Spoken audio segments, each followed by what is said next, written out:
Good morning, students. Today we will continue our chapter, The Living World.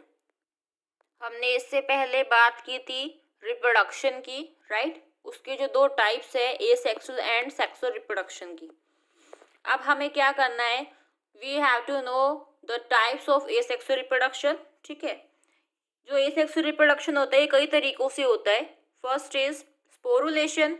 ठीक है, by the formation of spores. किसमें होगा? Algae and fungi के अंदर. By budding. Budding के through किसके अंदर होता है? Yeast and hydra. Of course आपने ये 10th क्लास में पहले पढ़ा हुआ है, राइट? बट हम थोड़ा सा इसका ओवरव्यू लेके चलेंगे अभी. ओके, तो बाय बडिंग किसमें होता है? मतलब इसमें बर्ड फॉर्मेशन होती है. ठीक है, किसके अंदर होगा? ईस्ट एंड हाइड्रा के अंदर. फ्रेगमेंट्स बनते हैं और फिर वो ग्रो करते हैं न्यू ऑर्गेनिज्म के अंदर, राइट? तो बाय फ्रेगमेंटेशन हो रहा है. किसके अंदर होता है? फिलामेंटस एल्गी में, फंगी में, प्रोटोनिमा ऑफ मास प्लांट के अंदर. ठीक है, टू रीजनरेशन. रीजनरेशन भी सुना है हमने, है ना? मोर्फोलेक्सिस टाइप, मतलब कंप्लीटली जब ये अपनी बॉडी को रीजनरेट कर लेता है. ठीक है, रीजनरेशन क्या होता है? Generation of a lost part.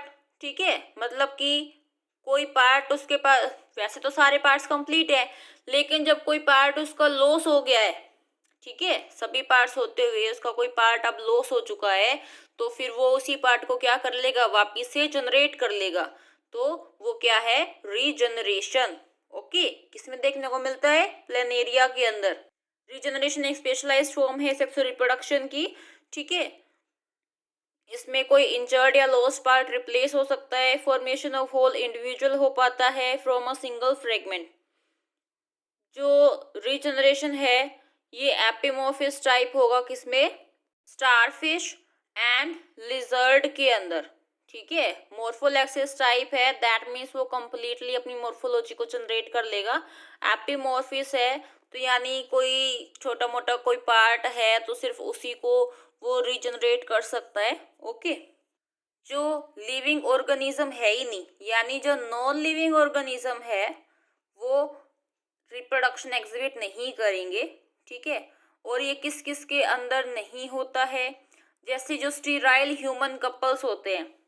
ठीक है, वैसे तो ये लिविंग ऑर्गेनिज्म है लेकिन ये रिप्रोडक्शन शो नहीं करते. वर्कर बीज है, ये भी स्टीराइल होती हैं. जो मूल्स होते हैं वो भी स्टीराइल होते हैं. ठीक है, तो वैसे लिविंग ऑर्गेनिजम्स हैं लेकिन उसके बावजूद ये रिप्रोडक्शन शो नहीं कर रहे हैं, इसलिए हम रिप्रोडक्शन को डिफाइनिंग फीचर नहीं मानते हैं लिविंग थिंग्स का. ओके, मैंने आपको पहले बताया था ना कि जो ग्रोथ और रिप्रोडक्शन है इन दोनों को हम लोग डिफाइनिंग फीचर्स नहीं मानते हैं लिविंग ऑर्गेनिज्म का. क्यों नहीं मानते? रीजन आपके सामने है. ओके, इसके बाद हम नेक्स्ट पढ़ेंगे metabolism.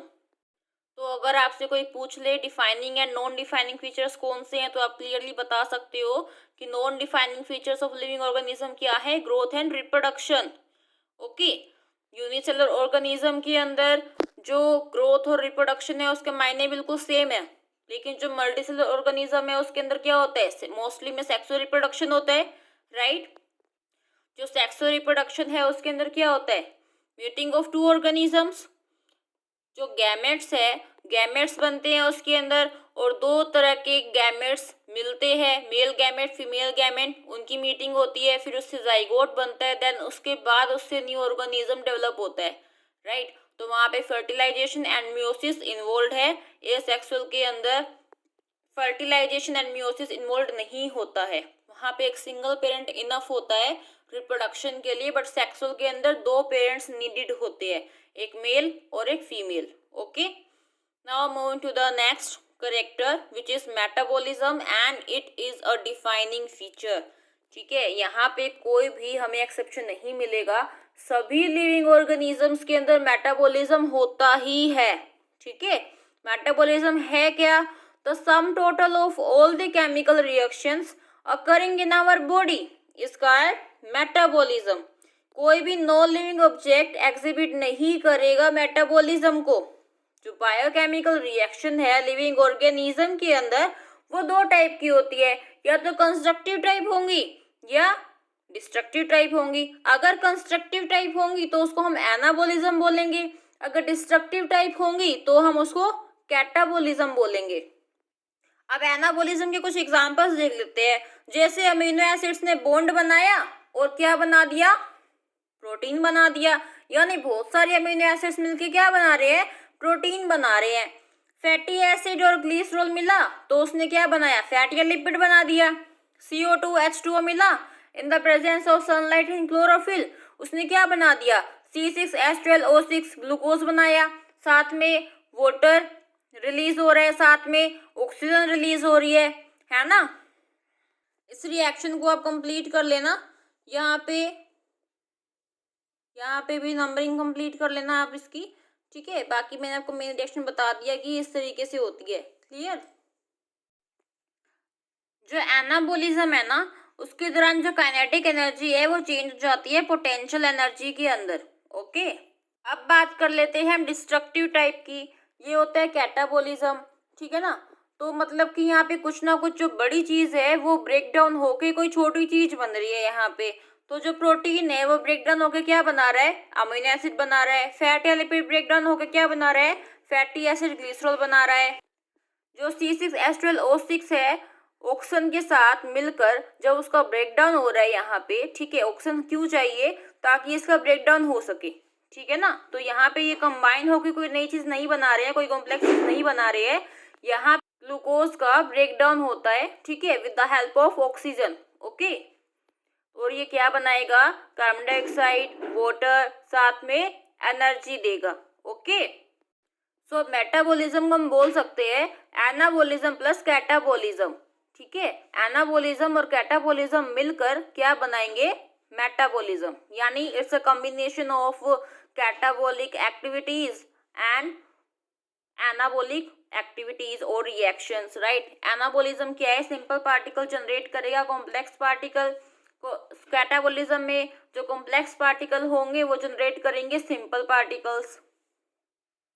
Next is the defining feature is consciousness. इसमें क्या होगा, adjustment of organism with environment, मतलब जो भी ऑर्गेनिज्म है वो अपने जिस भी एनवायरनमेंट में रह रहा है वहाँ उसके अकॉर्डिंगली वो कितना एडजस्ट हो रहा है, ठीक है। जैसे जो एनिमल्स है इनके अंदर क्या होता है, नर्वस सिस्टम प्रेजेंट होता है, ठीक है ना। और जो प्लांट होता है उसके पास बॉडी सरफेस है, ठीक है। मतलब कि वो अवेयर कितना है अपने एनवायरनमेंट के अकॉर्डिंगली, ठीक है ना। उसके अंदर वो ढल रहा है, नहीं ढल रहा है, कितना एडजस्ट कर रहा है, that is it's consciousness, okay. जो होम्योस्टेसिस है ये आपने सुना होगा पहले। तो होम्यो का मतलब होता है सेम, स्टेसिस का स्टेज। तो जो लिविंग बॉडी होते हैं वो अपनी सिमिलर कंडीशंस को मेंटेन करता है according to their environment, which is called as homeostasis, ठीक है। जो एडेप्टेशन होता है उसके अंदर जो बॉडी है वो चेंज होती रहती है उसके एनवायरनमेंट के accordingly. Our next feature is cellular organisation. तो कोई भी बॉडी है किसी भी ऑर्गेनिज्म की, वो किस तरीके से ऑर्गेनाइज होती है, सेलुलर लेवल पे हमें मिलती है, राइट। सबसे छोटी यूनिट जो होती है लाइफ की उसको हम सेल मान सकते हैं। बहुत सारे सेल्स मिलके क्या बनाते हैं, टिश्यू बनाते हैं। बहुत सारे टिश्यूज मिलकर क्या बनाते हैं, टिश्यू सिस्टम बनाते हैं। ऐसे ही फिर ये बहुत सारे टिश्यूज मिल सिस्टम मिला बन के क्या बनाएंगे, ऑर्गन बनाएंगे। ऑर्गन से बहुत सारे मिलके क्या बनाएंगे, ऑर्गन सिस्टम बनाएंगे। फिर वो सब मिलकर क्या बना देंगे, एक ऑर्गेनिज्म की बॉडी बनाएंगे, right. Next is cellular structure. तो ये सेलुलर स्ट्रक्चर आप कैसे देखोगे भाई उसके अंदर सेल मेम्ब्रेन प्रेजेंट है, नहीं प्रेजेंट है ना। कितने नंबर ऑफ सेल प्रेजेंट है, सेल ऑर्गेनेलीज किस तरीके के प्रेजेंट है। दूसरे फैक्टर्स भी हो सकते हैं, कैसे सेल डिवाइड करता है, नहीं करता है, माइटोसिस से कर रहा है, मियोसिस से कर रहा है, रेस्पिरेशन, है ना, मूवमेंट होती है, स्टिमुलेशन, रेस्पॉन्स, यानी कि कोई स्टिमुली मिला हमें उसके अकॉर्डिंगली रेस्पॉन्स दिया या नहीं दिया, राइट। एक्सक्रीशन, तो ये भी एक कैरेक्टरिस्टिक होता है लिविंग ऑर्गेनिज्म का कि वो एक्सक्रीट करते हैं। वैस्कुलेशन होता है, वैस्कुलेशन में क्या आएगा, ब्लड एंड वाटर आएगा, राइट। तो इसके और भी बहुत सारे कैरेक्टरिस्टिक्स होते हैं, ठीक है। तो I think that's enough for today, thank you.